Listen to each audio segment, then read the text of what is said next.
lesquels les indicateurs ne sont pas bons. Et il faut qu'on puisse les revoir et les reprendre pour qu'un maximum d'agriculteurs puissent rentrer dans les prêts de restructuration et avoir un bol d'air. Un maximum d'agriculteurs qui sont concernés puissent prendre un bol d'air pour remonter la pente. Le troisième sous-sujet sur l'économique, c'est la DNC et la défiscalisation des indemnités liées à la DNC.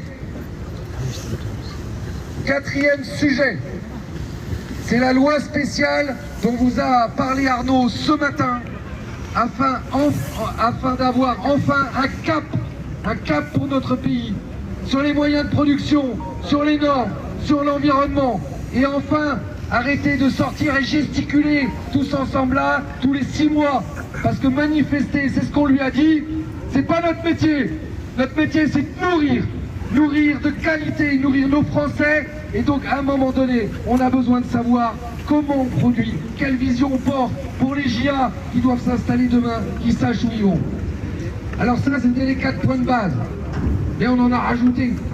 Ben oui, c'est normal, parce que quand on parle des choses qui nous font chier, on ne peut pas passer à côté de la hausse de la RPD.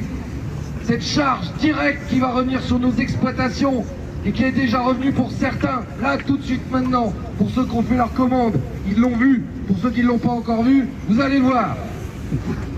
La reconnaissance mutuelle des États membres, ça c'est sur le sujet des phytos. Important de pouvoir avoir des moyens de production communs, reconnus. Damien a aussi parlé du registre phyto. Oui, il a été retardé d'1 an, mais derrière on a 17 directives supplémentaires à remplir et les logiciels ne sont même pas à jour. Un autre sujet, la lettre de fin d'instruction 2023 qui fait que sur l'ensemble de nos territoires français, 5000 dossiers encore bloqués. Et donc c'est pas normal aujourd'hui que des agriculteurs soient encore bloqués et ne puissent pas toucher la fin des aides. Enfin, dernier point qu'on a abordé, c'est les décrets.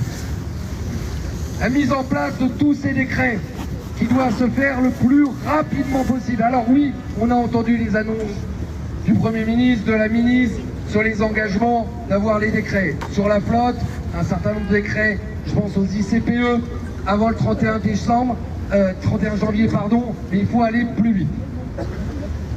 Alors, je change de page. La réponse qui nous est donnée, c'est que, sur l'eau, le Premier ministre a bien compris qu'il y a un sujet